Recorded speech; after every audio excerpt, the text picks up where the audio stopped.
We live in a geographically important location in one of the global epicenters of biodiversity. Despite our small size, Singapore is home to a large variety of species, many of which are unique to the region. However, this rich ecological heritage is being threatened by urbanization. A sizable amount of our natural environment and biodiversity has already been lost due to the rapid development of Singapore. In the past 30 years alone, we have lost almost 90% of our forests, 70% of our birds, 40% of our mammals, and 5% of our amphibians and reptiles. And these ecologically important mangrove forests are said to be next in line if we do not act quickly.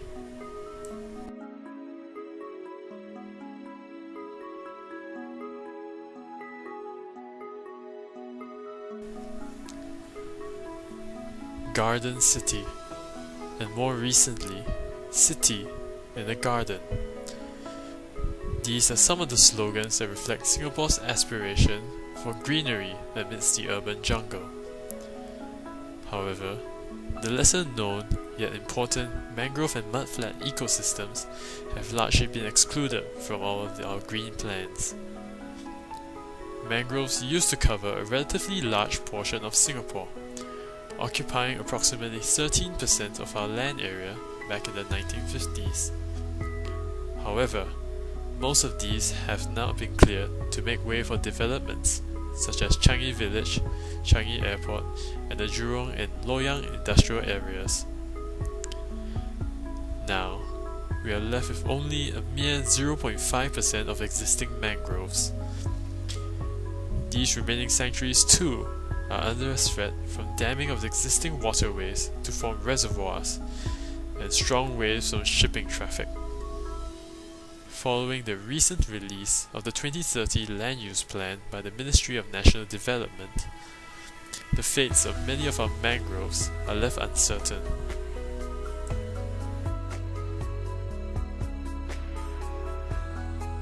Is this something we should be concerned about? While mangroves in Singapore do not play the role of being primary producers of raw resources, they possess much more value beyond merely material benefits. Home to the largest population density of horseshoe crabs in the world, and internationally recognized as an important site for migratory birds, all local mangroves are an ecological gem in one of Asia's biodiversity hotspots. In the comprehensive marine biodiversity survey that was conducted recently, over 100 new marine species were discovered on our mudflats and in our waters. Out of these, 14 of them, including an orange-clawed mangrove crab discovered amongst our coastal mangroves, were entirely new to the scientific community. This only served to reinforce the extent of Singapore's biodiversity, much of which we have yet to fully uncover.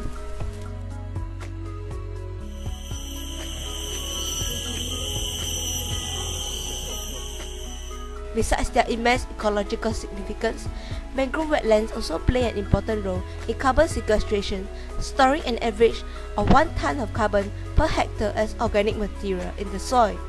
Carbon neutrality is one of Singapore's developmental aims, and we have been doing a relatively good job in recent years.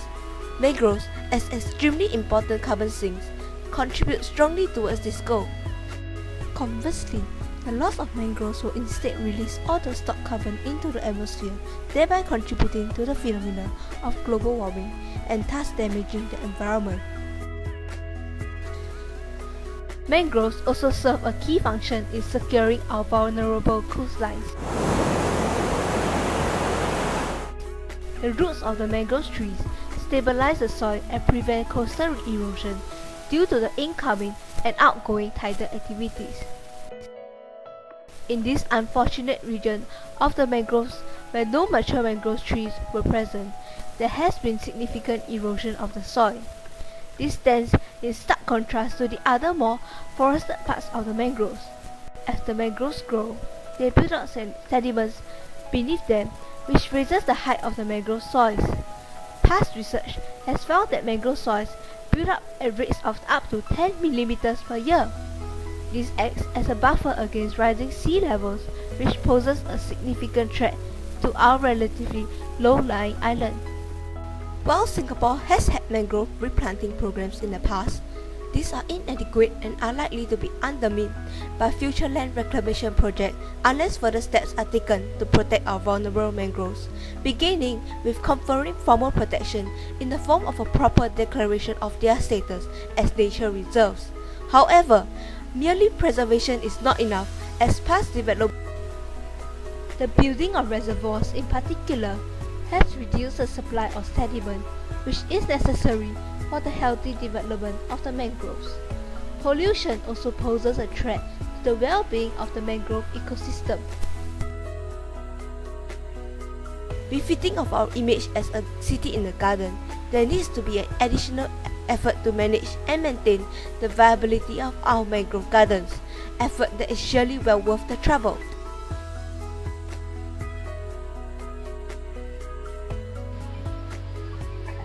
In order for a sustained and concerted effort to conserve mangroves, we propose that a new governmental body focusing on the maintenance, conservation, and research of our mangrove wetlands be established. Currently, there is no clear authority in charge of the mangroves. Rather, various different governmental statutory boards such as the National Parks Board and the Urban Redevelopment Authority have been placed in charge of one or more aspects of the mangroves. Hence, there is a need for a central coordinating body which is able to represent the stance of the various stakeholders, from a developmental perspective to an ecological viewpoint. Ideally, the body should involve key parties such as researchers and also non-governmental organizations working in the field. It will provide a holistic view of the management of our mangrove wetlands, examine current and potential legislative measures to protect our mangroves, and recommend appropriate strategies that balance the needs of all stakeholders and ensure the sustainability of our precious mangroves.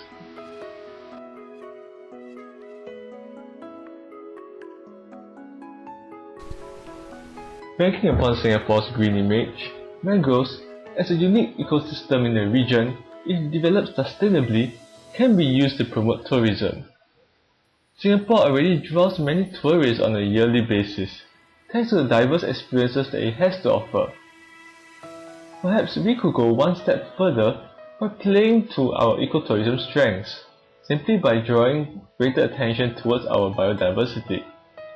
This, in addition to other presently existing attractions, would promote Singapore as a truly multifaceted tourism experience.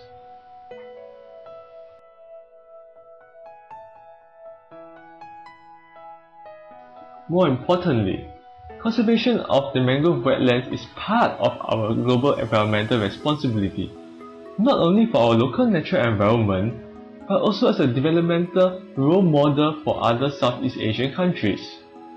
Being in a strategic position to influence green movements in the region, Singapore is often seen as a benchmark for policy making and developmental planning.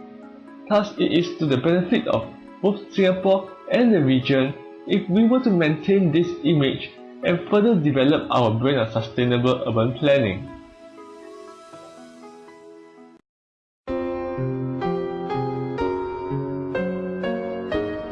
Reclaiming a mangrove is not just a matter of clearing some trees and filling some soil.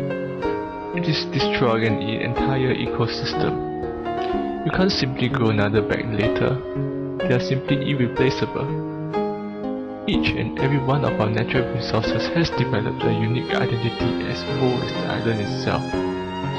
As we develop as a nation, we have to stop and ask ourselves, how much of our heritage are we willing to give up in the name of progress?